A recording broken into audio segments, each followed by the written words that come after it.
Cara, eu diria que é um tema que parece clichê hoje em dia, mas que é a questão da diversidade, né? Quando você fala de diversidade nas empresas, entra muito na discussão dos preconceituosos com os não preconceituosos, ou os não preconceituosos disfarçados de preconceituosos e vice-versa. Porque você tem gente que fala, não, porque a gente tem que trazer a diferenciação racial, a gente tem que trazer a diferenciação da opção sexual, a gente tem que trazer a diferenciação de classe. Falam muito da diversidade, mas a real é que poucos daqueles que falam de diversidade sabem o que de fato é a diversidade. E ter morado fora do Brasil, ter viajado muito para fora do Brasil, nadando, o que era meu trabalho naquela época, ou trabalhando com engenharia, me fez entender de fato o que significa diversidade. Porque eu vivi a diversidade cultural. Né? Eu tive que trabalhar com chilenos, com bolivianos, com argentinos, com peruanos, com uruguaios, com colombianos, com suecos, e lá na Suécia com uma infinidade, porque lá tinha indiano, tinha árabe, cara, tinha asiático. Então, assim, eu vivenciei muito diferentes culturas no ambiente da natação, no ambiente do trabalho, e a gente teve que, na marra, aprender a trabalhar a diversidade. Né? Ainda que a gente não quisesse, não tinha opção. O time era composto de 10 pessoas, cada um vinha de um país diferente, com uma cultura diferente, com uma ideia diferente, com uma cabeça diferente. Então, é uma diversidade raiz, né? Está no sangue do cara ser daquele jeito, e a gente tinha que encontrar formas de trabalhar junto. E eu, por ser o líder daquelas equipes, por ser gerente de projeto, né, quando eu trabalhava já no mundo da engenharia, o meu papel era exatamente criar essa interface. Era criar um mecanismo onde A falasse com B, B falasse com C, C falasse com D, o D falasse com o A lá de novo, e isso funcionasse, esses processos rodassem bem. Né? A coisa tinha que engrenar de um jeito que as pessoas tinham que entender, ainda que elas viessem de diferentes áreas para dentro do projeto e fossem responsáveis por um pedacinho, elas precisavam entender a importância daquele pedacinho no outro, o impacto daquele pedacinho no próximo que ia receber aquilo, né, aquele pedaço do processo, aquele pedaço do projeto. Então, essa conexão foi uma coisa que eu aprendi muito e que eu acho que todo mundo deveria ter, independente de ter ou não experiência internacional. Sabe, eu tenho não sei se é uma opinião tanto polêmica sobre a diversidade, eu concordo com tudo que você falou, está muito bonito no site, nas paredes das empresas, mas acho que pouco aplicado. Mas eu acho que, não sei se posso estar errado nesse pensamento, eu como geria equipes comerciais de marketing, eu sempre pensei que a diversidade ajudava a melhorar a performance do resultado, não só pelo aspecto social, sabe? E acho que enquanto a gente vender diversidade como somente um aspecto social, os empreendedores não vão comprar a ideia. Eu não sei se isso faz sentido para você já. Para mim faz todo sentido.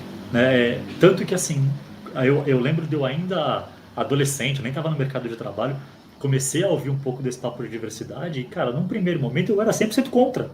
Exatamente porque se falava de diversidade, entre aspas, num aspecto, num viés de, olha, porque a gente tem que dar chance pro coitadinho, a gente tem que dar chance para a mulher, a gente tem que dar chance para o homossexual. E eles não precisam de chance, gente. São profissionais, são capacitados, são competentes, têm ideias legais. A gente precisa trazer gente boa para trabalhar com a gente. Não importa se fulano é de cor A, de cor B, de cor C, isso para mim não faz diferença. O que importa é que a pessoa tenha diversidade de ideias, diversidade de pensamento, diversidade de raciocínio, porque é isso que de fato agrega valor. E aí, legal quando você traz pessoas de diferentes classes sociais, porque elas vivem realidades diferentes. Quando você traz pessoas de sexos diferentes, elas vivem realidades diferentes. Então, é muito mais do que um trabalho social a questão da diversidade. É uma diversidade de ideias que vai promover produtividade, que vai promover performance e que, principalmente, vai promover uma coisa que pouca gente percebe. Vai promover a inovação. E não existe empresa amanhã se ela não começar a inovar a partir de hoje. Né? Não dá para esperar o amanhã chegar, quando o barulho já estiver aí, e resolver, agora eu vou inovar. Cara, já é tarde, a empresa já está indo para o buraco. Né? Então, tem, inclusive, livros que falam sobre isso, né? Organizações Infinitas, ou Infinity Game, que falam exatamente sobre a gente trabalhar no presente, sim, porque o presente é o que é o ganha-pão da empresa, mas já fazer um pedacinho daquilo que a gente faz pensando no futuro. E a diversidade, para mim, tem esse agregador de valor muito importante nas empresas. E eu fico me perguntando o que é uma mentalidade de campeão, sabe? O que é uma mentalidade de campeão para você, antes de a gente, digamos, esmiuçar os tópicos? Mentalidade de campeão é aquele cara que sabe o que quer e por saber o que quer, dá um jeito. Porque quem não quer, Renato, dá desculpa. Quem quer dá um jeito, quem não quer dá desculpa. Então, ter a mentalidade de campeão é exatamente isso, cara. Você sabe o que você quer e não importa o que vai acontecer no caminho, não importa quantos buracos você vai ter que pular, não importa quantas poças você vai ter que molhar o pé, não importa quantas pedras você vai ter que tropeçar, você sabe para onde você está indo. E por isso você não vai desistir, por isso você não vai se deixar levar pela opinião alheia, porque muita gente vai falar para você não ir, muita gente vai falar que você é louco, muita gente vai falar que, cara, você tá viajando, não é por aí o caminho. Mas se você se espelhar nos bons, se você se espelhar em quem já chegou lá, você vai ver que, cara, faz sentido. E normalmente quem vai te criticar é quem tá ficando para trás. Normalmente quem vai te criticar, quem vai falar para você, pô, esse aí não, acho que você não devia fazer isso, é normalmente quem não tem coragem, quem não tem a mentalidade de campeão para correr atrás e para executar aquilo que é necessário, pagar o preço que é necessário para chegar no seu objetivo. E eu falo de mentalidade de campeão porque, para mim, essa mentalidade vem do esporte. Né? Lá no esporte, a gente fala muito sobre isso. Cara, se você tem um objetivo, não vai ser fácil de chegar lá. Quantos querem ser o Michael Jordan? Quantos querem ser o Messi? Quantos querem ser o Tiger Woods? Pode pegar qualquer esporte aí. Você tem lá um cara de referência, depois você tem um segundo nível que tem ali uns 4, 5, 6 que são muito bons. Mas, cara, se você for descendo a escada, você tem milhares, milhões lá embaixo que praticam aquele esporte também, que queriam ser aquele. Só que por que nem todo mundo vai ser? Óbvio que o primeiro lugar do pódio só cabe um, né? Mas por que nem todo mundo vai ser o seu melhor atleta? Por que nem todo mundo vai... Pô, eu não preciso ser o Michael Jordan, mas eu poderia ser um baita jogador de basquete, reconhecido também pelos meus feitos, assim como eu fui na natação, se eu simplesmente me dedicar a fazer o meu, se eu não desistir no caminho, se eu quiser pagar o preço. Então, no esporte, a gente fala muito disso. Né? E aí tem uma pesquisa, para complementar esse pensamento da mentalidade de campeão, tem uma pesquisa que foi feita, se não me engano, foi na Olimpíada de 2000 ou 2004, com todos os atletas olímpicos. Né? Então, já estamos falando de pessoas que atingiram um patamar de performance altíssimo. E aí o Comitê Internacional foi lá e fez uma pesquisa com 100% dos atletas e perguntou: você é uma pessoa, você é um atleta que gosta de ganhar ou você é um atleta que odeia perder? E essa pergunta, ela é meio capciosa, assim, ela parece que significa a mesma coisa, mas não significa. Né? Quem gosta de ganhar, aceita a derrota. Pô, eu gosto muito de ganhar, mas se eu perder, tá tudo bem. É o famoso, o que importa é participar. Agora, quem odeia perder, não aceita perder de jeito nenhum. O cara odeia perder, ele vai fazer qualquer coisa para ganhar. Qualquer coisa para ganhar, entre aspas. Não estou falando aqui que você tem que passar por cima do outro, não estou falando que você tem que jogar sujo, não estou falando que você tem que faltar com integridade. Mas eu vou dar até a última gota de sangue para conseguir alcançar esse resultado. E aí, 90% dos atletas olímpicos que responderam essa pesquisa falaram que gostavam de ganhar. Só 10% respondeu que odeia perder. Aí eles foram esmiuçar um pouco como é que era composto esse 90%, como é que era composto os 10%. 100% dos atletas da seleção americana fazem parte do grupo que odeia perder.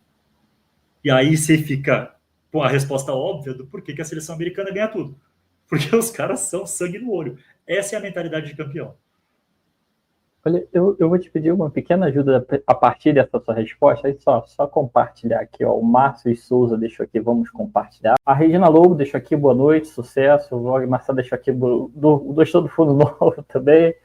Olha, eu tenho algumas curiosidades. Eu vou dividir aqui as curiosidades sobre essa sua resposta, tá, Jael? Assim, primeiro eu quero falar sobre networking.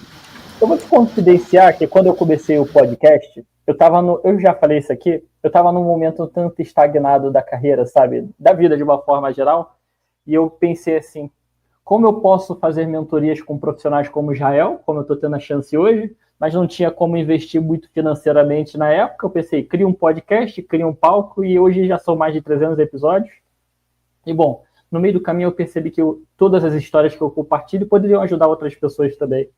E assim, tem me ajudado muito, e eu sempre fiquei pensando nisso, quanto o networking é importante, sabe? Você já até trouxe essa resposta, mas eu penso que, de forma geral, as pessoas têm pouca informação de como iniciar um networking. Por exemplo, vou te dar um exemplo. De forma geral, a gente sempre imagina que alguém financeiramente mais estabilizado, mais organizado na vida vai nos ajudar. Só que a gente pensa sempre, como acessar, sabe? Como criar essa conexão. Eu, criei aqui a partir do podcast, ainda assim tem muitos desafios. como você diria para quem está acompanhando a gente aqui, de como criar esse networking, sabe? Que para mim também, acho que sozinho é complicado. Acho que mentalidade de campeão, como você realmente disse, nunca está sozinho, você está em grupo. Mas como abordar, como criar esse networking, sabe?